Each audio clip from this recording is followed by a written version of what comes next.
What's the story behind the unique-looking lightsaber everyone's after in Season 2 of The Mandalorian? It's a key piece of Mandalore's history and has the power to both unite and destroy the Mandalorian people. Here's everything you need to know about the Darksaber.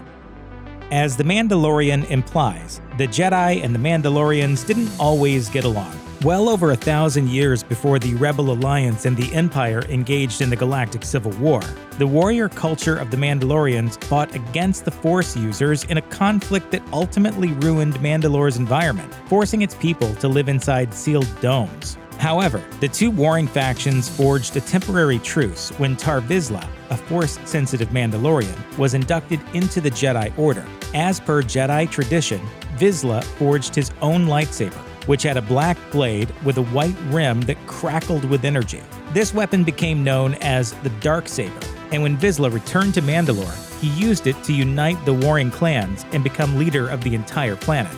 The peace didn't last. After Vizsla died, the Jedi honored him by placing the Darksaber in one of their temples. Later, hostilities broke out again. As the Old Republic fell, Mandalorians invaded the Jedi Temple and stole back the Darksaber, taking it to Mandalore, where it became a potent symbol of Mandalorian power. In the Clone Wars series, viewers were introduced to an important wielder of the Darksaber, Pre Vizsla. Pre Vizsla was one of Pre Vizsla's descendants and the leader of both House Vizsla and Death Watch, a group of rebel Mandalorians that fought against the pacifist New Mandalorian government. Using the Darksaber to solidify his position as the head of both groups, Pre Vizsla teamed up with Darth Maul and conquered Mandalore in an attempt to return the one-time warrior society to its former glory.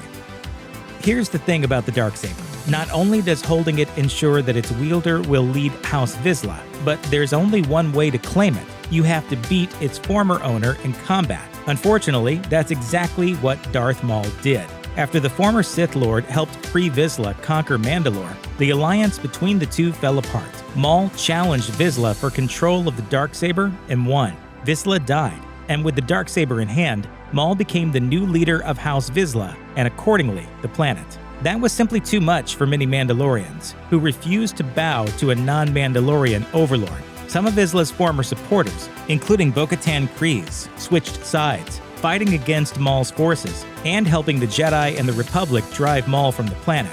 Maul didn't give up the weapon after his defeat, though. He stashed it away on his home planet, Dathomir, where it sat for the next 30 years.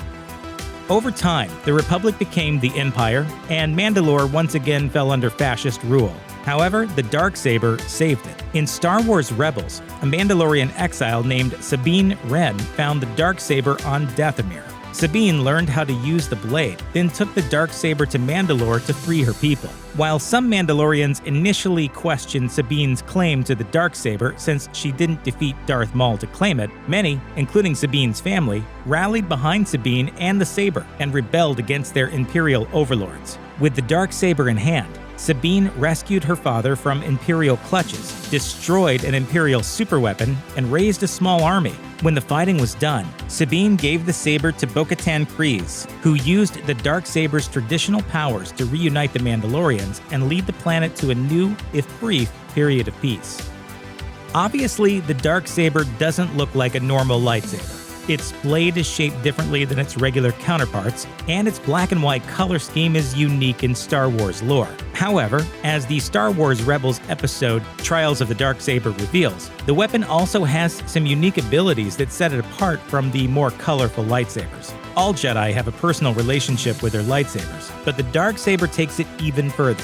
While a kyber crystal focuses the Darksaber's energy, the blade is also controlled by its wielder's thoughts and emotions, which guide its power. As a result, the Darksaber seems to change size and weight depending on who's holding it, and it crackles with electricity when its wielder is excited, agitated, or angry.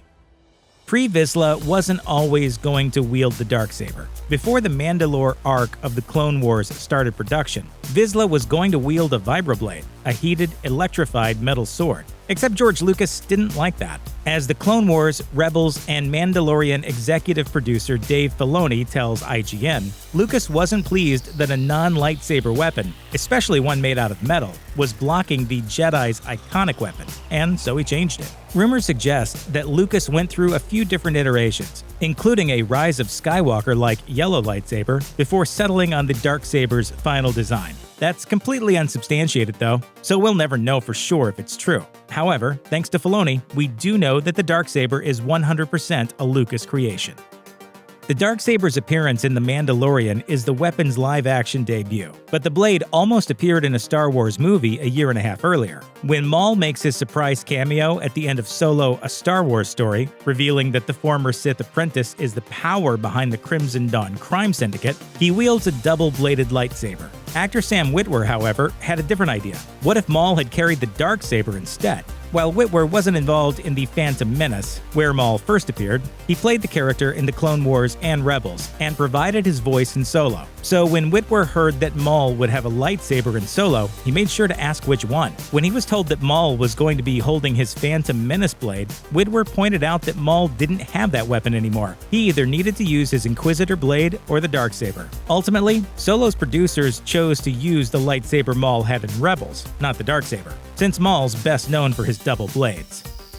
Unsurprisingly, the Darksaber is a fairly major part of The Mandalorian Season 2. In the season's third episode, The Heiress, viewers meet Bo-Katan, who saves Mando from a watery grave and helps him rescue Grogu from being eaten. Although she and the members of her Death Watch are philosophically at odds with Mando, they team up long enough to raid an old Imperial ship. Once on board, Bo-Katan desperately grills the captain for information about Moff Gideon's whereabouts, insisting he has something that belongs to her. That something? The Darksaber.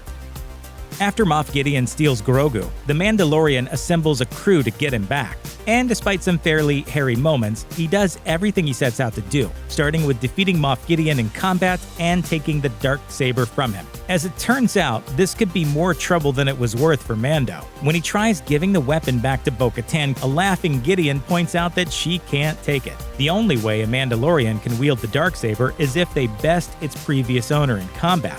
Bo-Katan reluctantly admits he's right, which seemingly answers the question of how Gideon ended up with it in the first place, by beating her in a fight. How did Bo-Katan escape her initial battle with Moff Gideon alive? And how will she and Mando resolve ownership of the Darksaber now that he's its rightful owner? These are just some of the many questions waiting to be answered in The Mandalorian Season 3.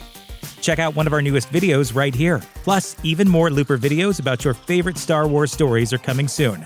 Subscribe to our YouTube channel and hit the bell so you don't miss a single one.